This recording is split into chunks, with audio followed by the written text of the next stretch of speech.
Good evening, everybody. It's Thursday, April 30th, and it's a beautiful day here on the southeastern coast of North Carolina.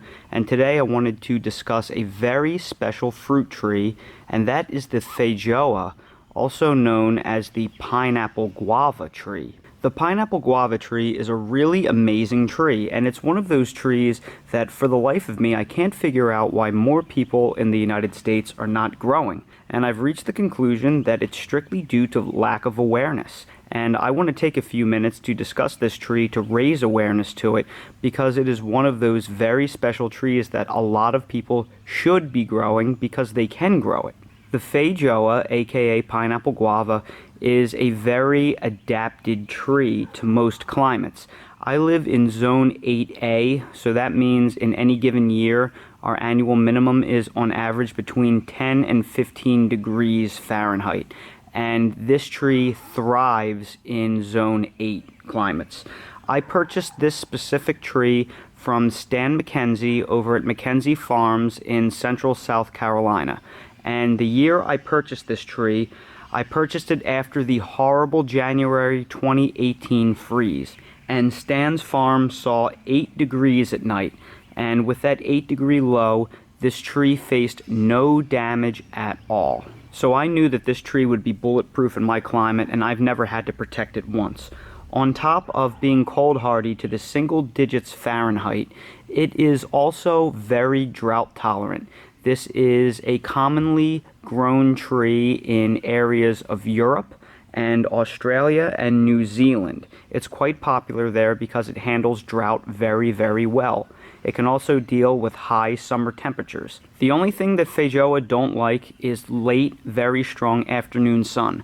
So this tree is planted on the east side of my house, because once around 1 p.m. rolls around, it gets pretty shady in here. So on the east side of my house is protected from the afternoon sun, and it is just doing absolutely fantastic. This pineapple guava is a seedling grown from a seed. And if you purchase a pineapple guava tree from a nursery, it is most likely an unknown variety. Since you can grow the seeds, you never quite know what kind of fruit quality you're going to get. However, there are a number of named varieties out there. If you do some research, some very popular pineapple guava varieties are Apollo and Mammoth. But there are quite a few name varieties if you want one that is guaranteed to have good quality fruit. Some pineapple guavas are self-fertile, some require pollination. So if you were doing researching on the Feijoa tree, aka pineapple guava, you want to see if your variety is self-fertile or not. If it's not self-fertile and it does require pollination, do not worry, because pineapple guava is one of those trees that grow excellent as a hedge. All you have to do is take two varieties and just excavate a rectangular shaped hole and just plant the two trees right next to each other, and they will grow into each other like a big hedge happily. Pineapple guavas can be grown in many forms. The natural form is as you see right here. It grows like a big bush. I have never pruned this tree at all, and it's been in the ground for about exactly 1 year, and this is what it looks like naturally. However, they can be pruned at the bottom and single stemmed into a tree. They can also be espaliered if you want to have that really Mediterranean look, or you can grow them as shrubs very close together, and you can trim them into a hedge.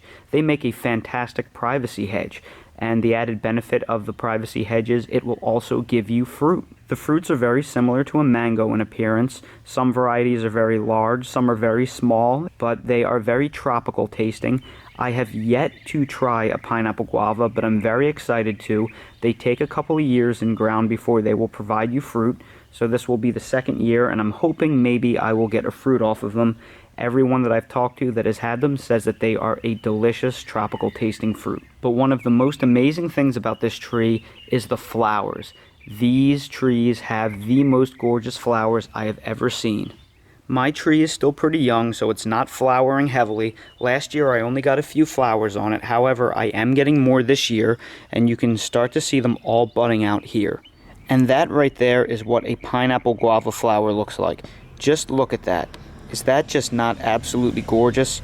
That is one of the most beautiful flowers that I've ever seen, and from what I've been told, the pineapple guava has an edible flower petal, and they're quite good. And I'm actually going to try one of those right now.